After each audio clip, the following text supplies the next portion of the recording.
Joe Biden gave another nasty speech tonight. That sucked. Representative Dan Bishop is here. Lauren Chen. I have good news tonight. All that's coming up on I'm Right.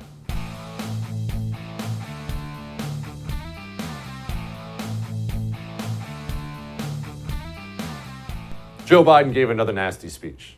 Why? Well, there are a few reasons. One, the narrative is important. We'll get to that in a minute. But first, let's address this.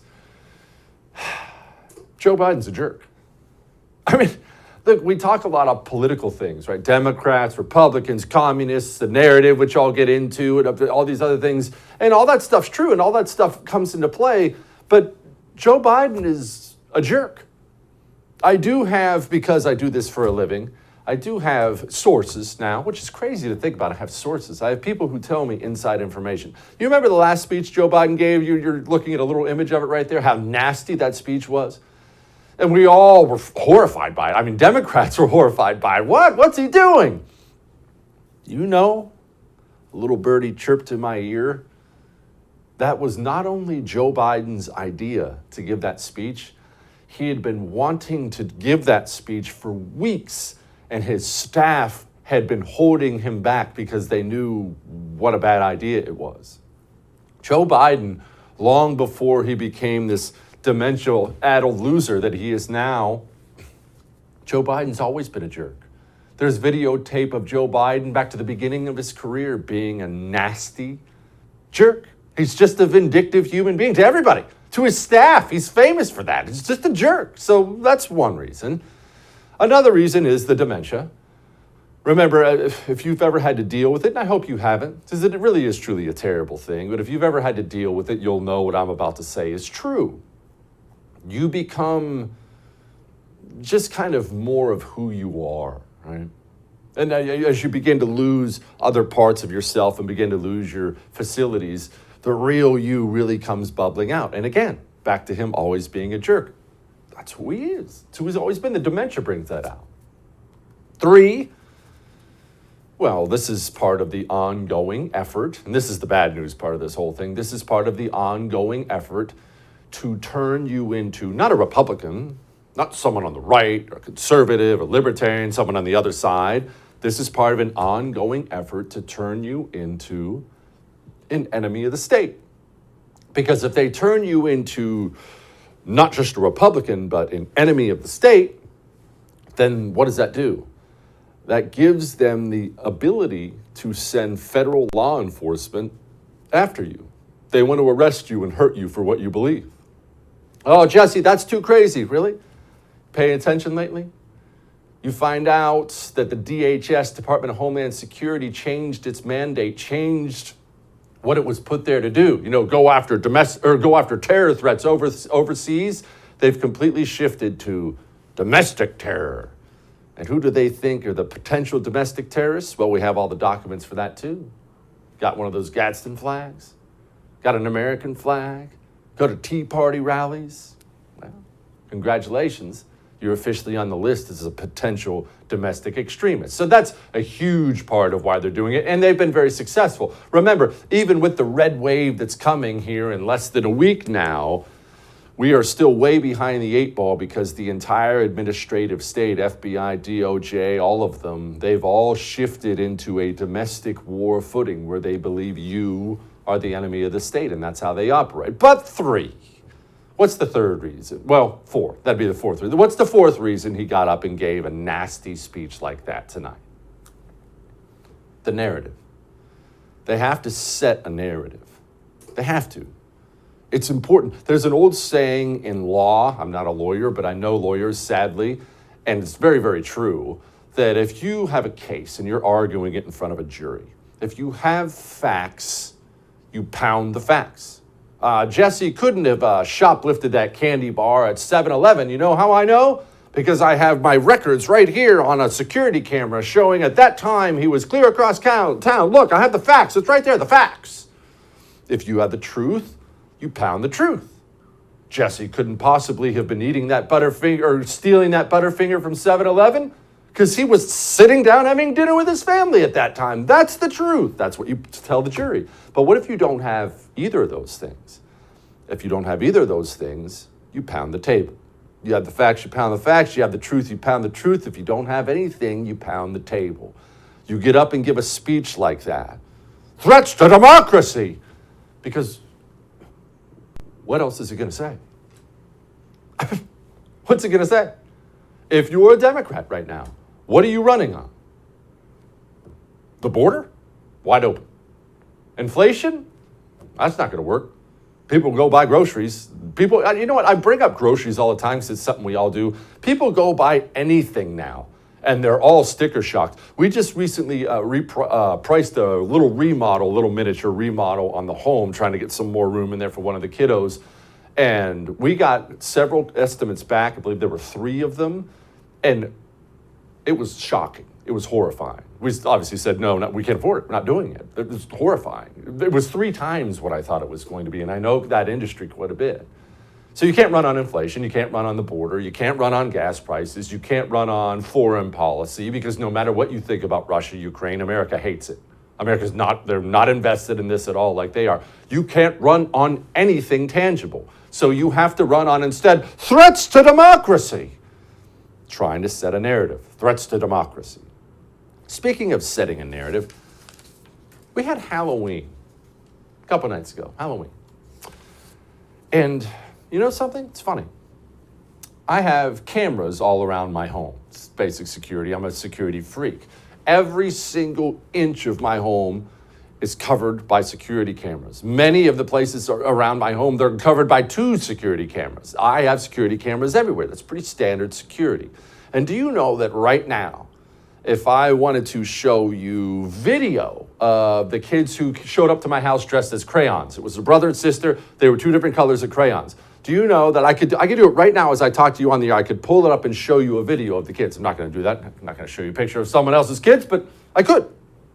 But I just can't believe this is real. You know, the Pelosi's in San Francisco, you know, they have cameras all around too. All around. As you can imagine, Speaker of the House. Huge security concerns, so they've got cameras everywhere. And the cameras, I just can't believe it. The cameras are monitored by the Capitol Police. Of course. So if I can show you the crayon kids in 5 minutes, why have we not seen any video at all of the attack? I mean, it's this dangerous MAGA Republican guy, right? Who broke in there like Jason Bourne and low-crawled up the stairs and, well, show me the video. I mean, and forget about the home videos that they have. The San Francisco police have to wear body cameras. They have to. They're required. Where are those videos? No videos, huh? But maybe you're sitting there saying to yourself, no, Jesse, but they're going to come out soon. They'll put those out soon. Well, it's funny you should bring that up, because today, the Capitol Police, I'm not making this up, the Capitol Police, it's their job to monitor those videos at the Pelosi home. The Capitol Police came out today and said, oh, dang it. Ugh. I feel terrible. We weren't watching. And apparently they not only weren't watching, the Pelosi's have less of a security system than I have, because they weren't watching, and apparently they weren't recording either. Oh, that video? Got lost. Dog ate my homework. Gosh. So, look, that's why guys like Gavin Newsom are trying for this. When an 82-year-old man is attacked by an intruder in his own home, they don't seem to be too bothered by that, because that person is married to the Speaker of the House, who's of a different political party. I just want your viewers, and really I would like every American, just to stop and think about that. This is the kind of violent rhetoric that leads to violent action, that props up authoritarians, and that's unfortunately what we see the Republican Party today supporting. It's the entire ecosystem of that promotes violence, that promotes violent words, and then now both promotes it, and also other people who just let it slide. I don't think Carrie Lake and Ted Cruz are going to come to anybody's home and threaten them. Their silence and their jokes are giving people a green light out there. A lot of crazy people who are following conspiracy theories online. It's almost like whack-a-mole for law enforcement and people who are trying to track this down. Look online. Look at the sewage that is online that they amplify on these networks and in social media to dehumanize people like Nancy Pelosi and other political leaders. Dehumanizing people. Like calling them Nazis, white supremacists. That'd be ugly if we lived in a society where that took place, right? Dehumanizing. I'm sorry I'm dehumanizing you. I do have to give my boy J.D. Vance props. This is pretty well done here. And I think the effort to turn this into a political issue actually is a real problem here, because Paul Pelosi was attacked. Look, Paul Pelosi was attacked by a person who's an illegal alien in our country, should have never been here in the first place. My view, very simply, is that we need to deport violent illegal aliens, okay?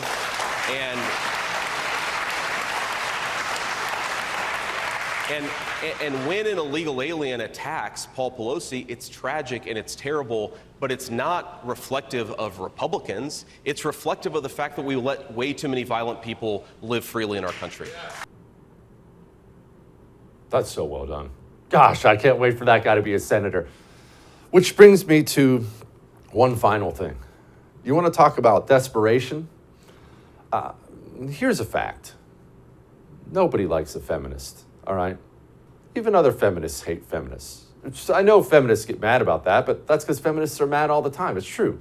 No one's ever said, man, that bitter woman who hates men, I can't wait to hang out with her this Friday. Everyone hates feminists. And Randi Weingarten is the head of the teachers union. Not only is she a feminist, she's a communist, and she is responsible for keeping children out of school for 2 years. This is not a popular human being. And wait, there's more. She's not only not a popular human being, she's not a good speaker. She's not inspirational. She comes off as shrill, which I know is very surprising since she's a feminist. So my question to Democrats is, why do you continue to have this woman on the campaign trail? But you know who's on our side? You know who's the problem solvers? Governor Whitmer.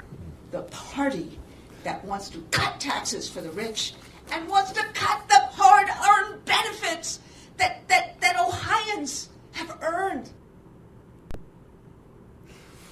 Okay, which brings me to this, courtesy of our production staff.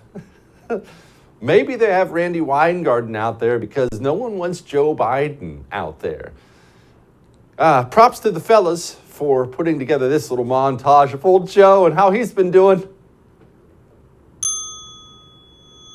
Debbie, thank you, kiddo. I don't have a greater friend in the United States Senate. I'm a big fan of HBCUs. I got my start at one of those other HBCUs, Delaware State University. Last time I was in Florida was almost a month ago because of Hurricane Ian, excuse me. Inflation is a worldwide problem right now because of a war in Iraq, the impact on oil and what Russia's doing, the war in Ukraine. And think of Iraq because that's where my son died. You know how much it costs to make that insulin drug for diabetes? Cost. It was invented by a man who did not patent it because he wanted it available for everyone. I spoke to him, okay?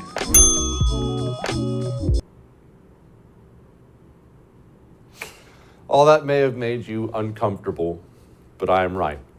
All right, election integrity, it's on everybody's mind. It's certainly on mine, especially because we got an election coming up in days. We have an expert on. Did we get a win? I think we got a win. You ready for some good news? All right. There's more good news, too. You can increase your testosterone levels by 20% in 90 days naturally. Not by stopping by a little clinic, getting an injection in your arm, fellas.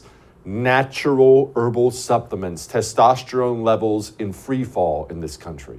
You realize how you feel, the energy, how sharp you are is greatly affected by your testosterone levels. Your health is affected by your testosterone levels. Fellas, sign up for a male vitality stack from Chalk and take it for 90 days. Then you email me and tell me how you feel. Ladies, they have a female vitality stack. Ready to feel better too? CHOQ.com, an entire website full of natural herbal supplements. U.S. manufacturing. Plus, they're the most hardcore anti-communists I know over there at Chalk. They have a 35% off special for a subscription. You can cancel it at any time, but if you're going to get it, you might as well subscribe. Then you don't have to think about it again. Plus, you save money. CHOQ.com, promo code Jesse. Chalk.com, promo code Jesse. We'll be back.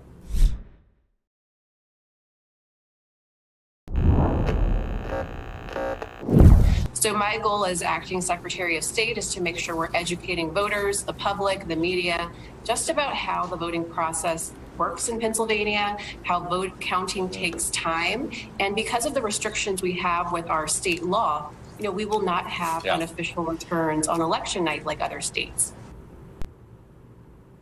Vote counting takes time. Huh, that's so funny. I mean, I'm 41. I've been watching elections for a while now. When we just had paper elections, we had the results every single election night. Countries much less advanced than us have their results on election night.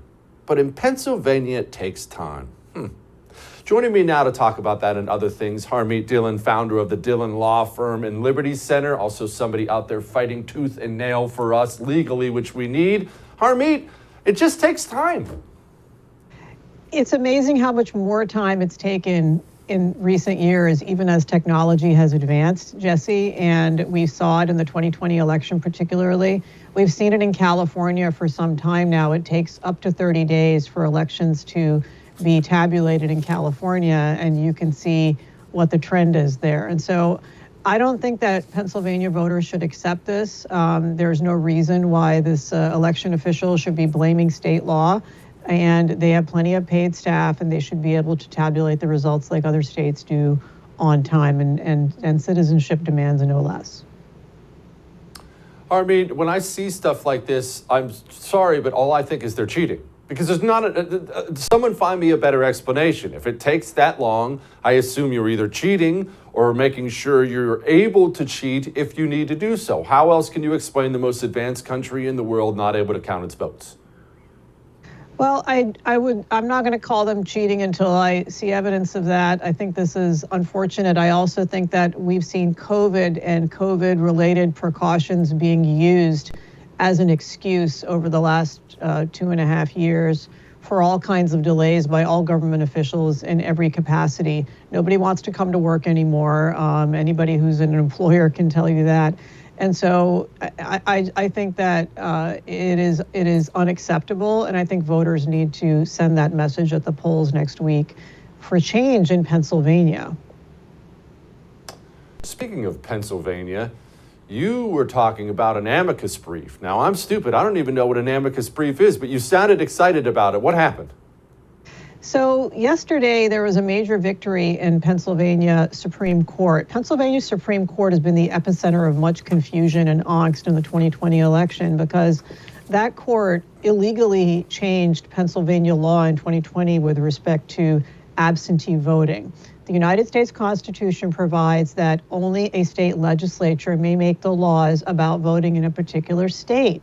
Yet time and time again, courts, secretaries of state, and even other election officials below that have changed these laws. And so in Pennsylvania, the legislature has passed several election laws that specifically describe how voting takes place. And one of those requirements is that there must be a date on an affidavit that is on the outside of an envelope of an absentee ballot. Now, some election officials in some counties in Pennsylvania have been ignoring this requirement and saying they're going to count votes even if they don't contain that requirement, which is an election integrity verification requirement. Now, this case was taken all the way up to the United States Supreme Court. United States Supreme Court said no, the state has to follow election law. When it came back down, the election officials said, actually, we're going to ignore the Supreme Court and we're going to do whatever we want and come sue us. So we did sue the Republican National Committee and other Republican organizations. Republican Party of Pennsylvania filed a lawsuit, took it to the Pennsylvania Supreme Court. I filed on behalf of my team an amicus brief with my lawyers at our firm, and we weighed in on behalf of Citizens United on the important issue of who decides election laws in Pennsylvania. Now, an important fact for your team to know who are watching this is the left has said, how dare you try to win a lawsuit on a technicality? Well, the paperwork in the original briefs in this case indicated a specific example of earlier this year. There was a situation where a voter had died during the time that the ballots were out, and somebody returned that voter's ballot after the date of the person dying. So somebody else other than the voter voted that ballot. Now, the fact that there's a dating requirement allows us to verify whether that ballot was fraudulent or not. And in that case, we caught that the ballot was indeed fraudulently cast because the person could not physically have done it on the necessary date. That's why we have these mechanisms in place. So yesterday, the Pennsylvania Supreme Court did rule that Pennsylvania law requires the dating to take place. Now, if people don't like that requirement, they want to have no laws, they should elect different people to the Pennsylvania legislature, let those people weaken the election laws, and let that legislature be held accountable. Because it's really hard to hold judges accountable and other officials, but it's not hard to hold legislators accountable.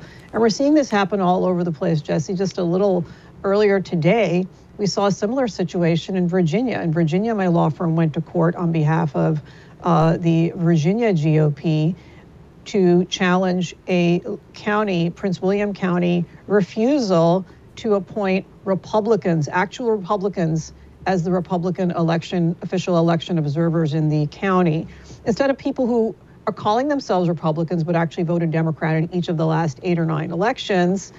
And the court also issued an injunction today saying, no, the legislature requires that the voters who are appointed actually be Republicans and Democrats, respectively, not whoever the election officials want. So it's sad that we have to spend money and go to court to have election officials follow the laws that are written in the state law. We're not asking for anything special. We're asking for them to follow the law. Thankfully, in the last couple of years, we've seen the Republican Party step up time and again and fund these efforts. It's really important, and I'd love to see more of this winning effort and spirit in future elections. Jesse. Okay, Harmeet, I have to ask you a stupid question. I know you won't be surprised by that, but you say the election officials defied the Supreme Court, and that meant you had to go sue them and things like that. That sounds like a crime to me.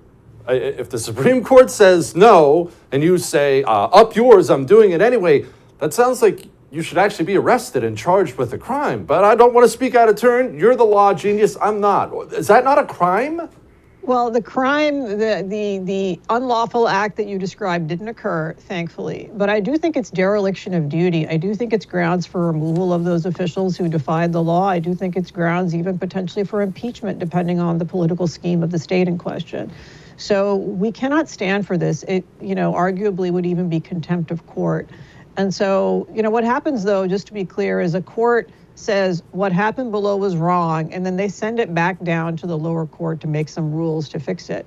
And that's the sort of gray area in which election officials have become used during the COVID era to simply making things up as they go along. They're also backed up by the Federal Department of Justice. The Federal Department of Justice is unlawfully, in my opinion, sticking its nose into state laws that are long accepted and perfectly consistent with existing Supreme Court jurisprudence, and saying, oh, no, we don't like your election law. We don't like your election practices in your state. We're going to file a lawsuit and interfere. That just happened in Arizona, where the Department of Justice issued an advisory, letter to the court on an issue of independent observers of ballot boxes. And, in that case, it went against us. So we'll see what happens. But what I know is when Republicans weren't showing up in the courts and fighting, Mark Elias and Democrats were winning almost every single time. without opposition. Democrats in Virginia tried to eliminate the use of Social Security numbers, another method that is used to verify somebody's identity. And again, my team went to court with the support of donors, Republican donors, and went to court to aid the Virginia GOP. Mark Elias had to cry uncle last week and dismiss his lawsuit with prejudice, meaning it's a total fail. He got nothing that he asked for. And, you know, he would have walked in and reached a settlement with the state without lawyers stepping in to fight this. So that's what's at stake here. And unfortunately, a lot of states around the country already gave in and weakened their election laws because there was nobody funding litigation to help them. I'm only one small law firm. My lawyers can only be in one court at a time on any given day. And so, you know, there need to be more of these efforts and more of us. Our big donors suck sometimes. Harmeet, thank you so much for what you do. Please keep going. My pleasure. All right. We're going to talk to Congressman Dan Bishop about this major DHS story, coordinating with social media. What? Talk to him about that in a second. First, let me tell you something. Allergies suck. I know you know, but they're friggin' horrible.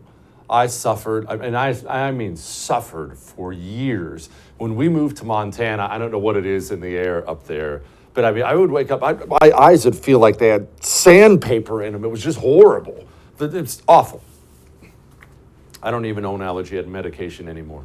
After 20, 30 years of suffering, I'm allergy free.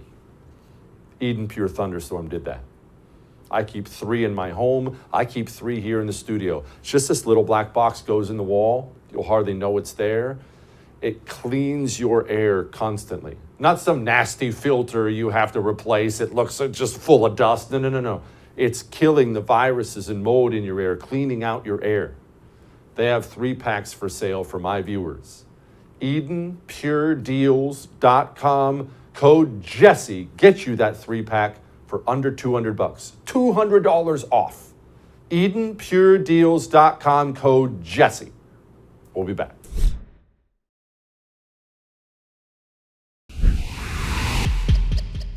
Tyranny. It would suck to live under a tyranny, wouldn't it? I mean, just imagine this for a second. If your government wanted to control what you say, what you're allowed to say, the information you're allowed to see, it'd be wild. And what if your government actually coordinated with the social media companies to control what goes in your eyes and ears? That'd be creepy, wouldn't it? Well, I got some bad news for you. They're already doing it here. DHS. Let's talk to Congressman Dan Bishop about this. Congressman, that is one of the creepiest things. It gets creepier and creepier the more information we find out. The FBI's going to Facebook, preempting the Hunter Biden laptop story, and now we find out the DHS is working hand in hand to censor us? When did we turn into this? And Jesse, that they've got an interface where it's, as a matter of regular business, the bureaucrats over at the Department of Homeland Security and the FBI tell the social media platforms when they want them to take speech down. And here's how insidious it is. Jesse, as you know, if they were making threats or using coercion, that would be actionable or would be criminal as violation of civil rights. But they do it on a voluntary basis. They're just consulting, just sharing insights. But we all know what that means. It means there's a network, there's a symbiotic relationship, and they're censoring information.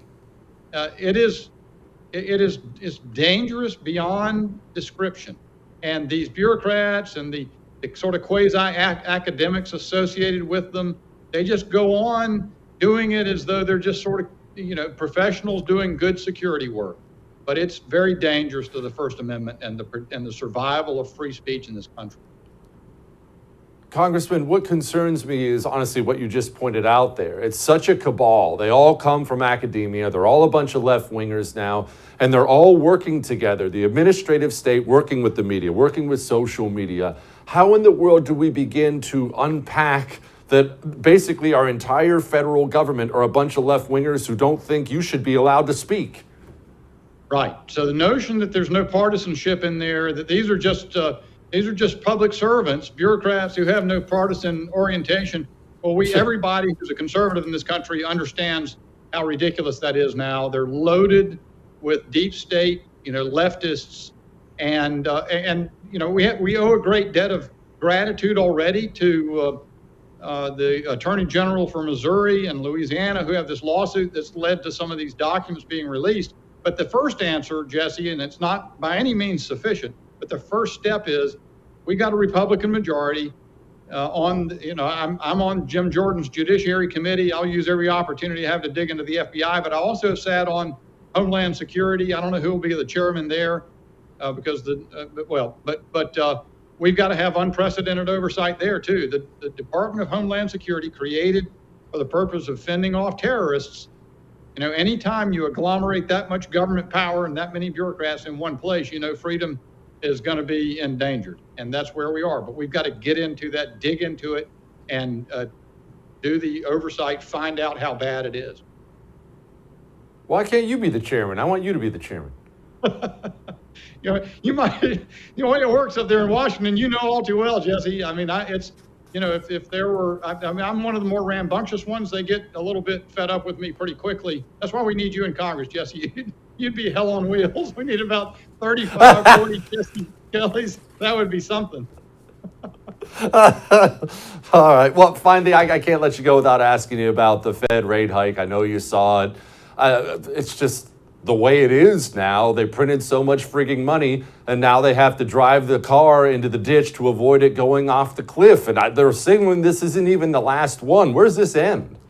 Well, you're absolutely right. There's no way out other than to take the medicine and get through this. But that's why when it was done the last time, 40 plus years ago, we learned our lesson for 40 years. I mean, or close. I guess maybe the 2008 era is another notable time, but it didn't ever light itself into inflation. But now we've got a disaster. It's worldwide. Biden says it's bigger in other countries. We don't suck as bad as other countries. But it's because the United States lit that inflation through the spending of the Democrats that we're in the situation we are. So 0.75% or 75 basis point hike. We're going to have more. It's going to be tough if you're a young person needs a mortgage, right? Congressman, go get him. Please keep fighting for us out there. Thank you, Jesse. One of the good ones, man. There aren't many good ones, man. That guy's one of the good ones. All right.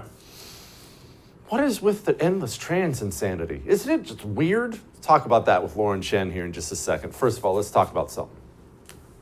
Putting your money where your morals are is not easy. And in some cases, it's flat out impossible. And honestly, sometimes every single part of every industry has been taken over by it. You want to go buy a new car.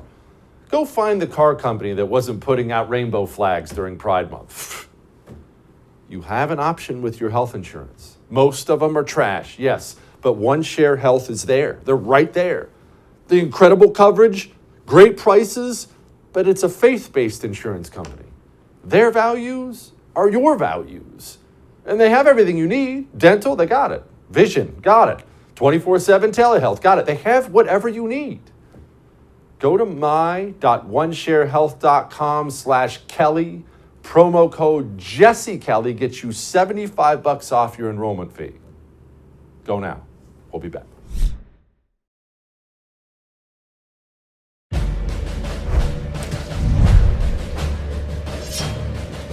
It's Monday night, and here's what's happened. B, what are you doing under my desk? Well, under the desk is kind of my thing. I mean, but here's the thing: you can stay for now, but when it comes time to voting, you're going to have to get up. Because you've got climate change legislation on the ballot, you've got gun safety, and if we can elect more pro-choice members of Congress, we can reinstitute Roe versus Wade as the law of the land. So you can't stay here. You're going to have to take a little bit of time to vote. Is now a bad time to say that I voted for McCain in 2008? As long as you voted, it's okay. Go to iwillvote.com and I will see you at the polls. They're freaking everywhere now. Joining me now, my friend Lauren Chen, TPUSA contributor. Lauren, trans people are all of a sudden like the sacred cow in our society. You can't escape it. There was a banking commercial on the other night in the living room. I turn around and they're running around. When did this happen? I mean, for anyone who's been paying attention, we've been seeing this slowly increase over the past few years. I remember, gosh, a few years ago, there was actually a Super Bowl commercial where I think it was hummus was being advertised with drag queens because, of course, why wouldn't you want to link your dip, your snack food with the LGBTQ umbrella for virtue signaling points? It's very strange. And if you were just to be going based off of what you see in the media, I wouldn't fault you for assuming that 50% of the population of America is trans or LGBT in some way. Lauren, just purely politically, we'll set aside how gross so much of this stuff is, but for purely political reasons, I don't understand the widespread Democrat embracement of such a tiny percent of the population. It doesn't make sense. They're losing Hispanics. They filled up the country with Hispanics on purpose to win elections, and now they're losing them to go after like 0.5% of the population. It's just dumb. No, you're right. It doesn't make sense. And I think what's happening here, the best I can figure it, is that the people who are in the Democratic Party are actually letting a small fringe number of activists on social media control what they're doing, control their election strategies, right? Because it's all very well and good when you have Beto O'Rourke coming out in favor of pushing hormones through trans kids and gets a lot of likes on Twitter, a lot of positive attention. But like you mentioned, the average person, even the average Democrat, is not on board with these policies. And I think this is a case of Democrats just living too much in their own echo chambers in New York and in California. But I say, hey, let them continue, because right now this is an amazing opportunity for the GOP to illustrate to voters exactly how crazy the left have gone. Speaking of transitioning, you've been covering feminist transitioning. Transitioning into what? Well, thank goodness, transitioning into, I just want to say broadly, a normal person, but actually feminine people. So there is this one account on Instagram. I recommend you guys follow it, Fearless Femininity. She does a great job documenting women who have actually left feminism, left the progressive bubble in order to not just become mothers and wives, but actually to embrace a walk with Christ. And you can see the amazing transformations from the inside out.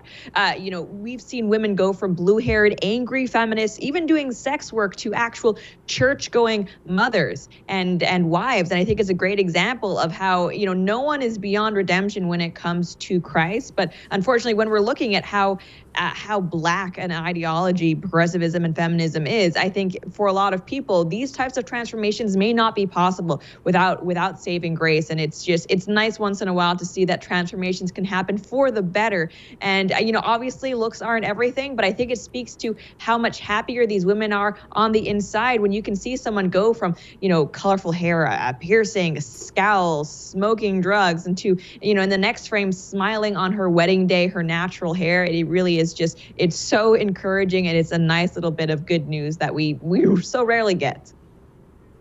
That is encouraging. And that is why so many feminists are so ugly. It's not because they're naturally ugly. It's because bitterness actually ages you faster than a 2-pack a day habit of Marlboro Reds. It just sucks the life out of your soul. Speaking of that, Kamala Harris is campaigning in New York with Kathy Hochul and all these people. And I don't understand this strategy at all, Lauren, because Kathy Hochul's down. Kathy Hochul's in trouble. So you're bringing in the least popular person in the Democratic Party to campaign for you? Do I have that right?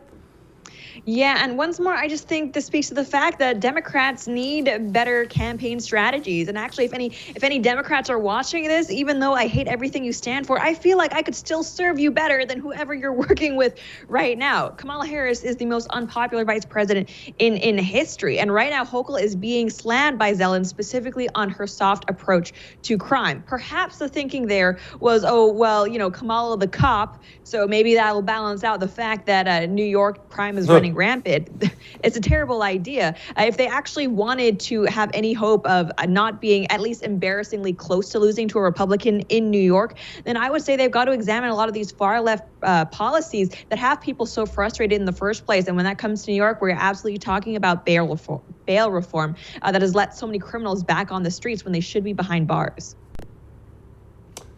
Can't let you go without asking you about the pandemic amnesty article in The Atlantic. I'm positive you know my thoughts on it, but I think people would like to hear your thoughts. Lauren, should we just let it all go? Just let bygones be bygones. Absolutely not. And, the thing is, I've had people say, Lauren, you're a Christian. Shouldn't we be about forgiveness? The thing with forgiveness is that usually it comes with an apology first. That the piece in The Atlantic where the author is asking for pandemic amnesty, I read it. I actually read it several times. There is no mention of an apology, of an I'm sorry.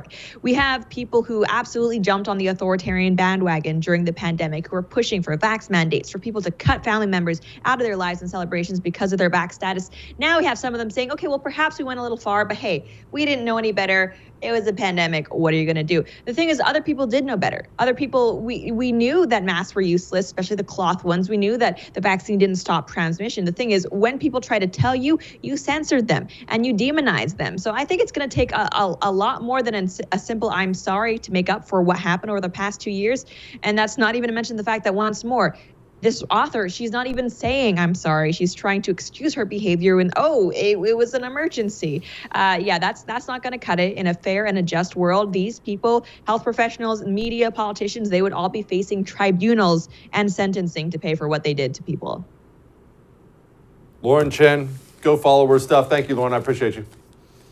Thanks. Always a pleasure. All right. We have a great light in the mood. Hang on. But before we get to that, let's get to the global problem we have right now with food. Talked about it a ton of times on the show. I don't like bringing it up a bunch because it is kind of dark, but it's more than a diesel shortage. There's a food shortage. A lot of that's because of the attack on oil and gas. A lot of that's because of the Russia-Ukraine breadbasket that is now mostly taken off the market. There are a ton of reasons for it, but the railroad strike is still coming too, and we might run out of diesel fuel. Please tell me you're not waiting till next month to get your 3-month emergency food kit from My Patriot Supply. If you're going to get it, now's the time. But Jesse, what if I don't need it now? You know, some of this stuff has a 25-year shelf life. Fine.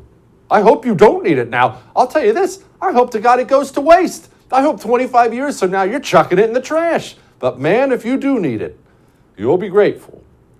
Go to mypatriotsupply.com. They have $250 off their emergency 3-month food kit. mypatriotsupply.com, all right? We'll be back.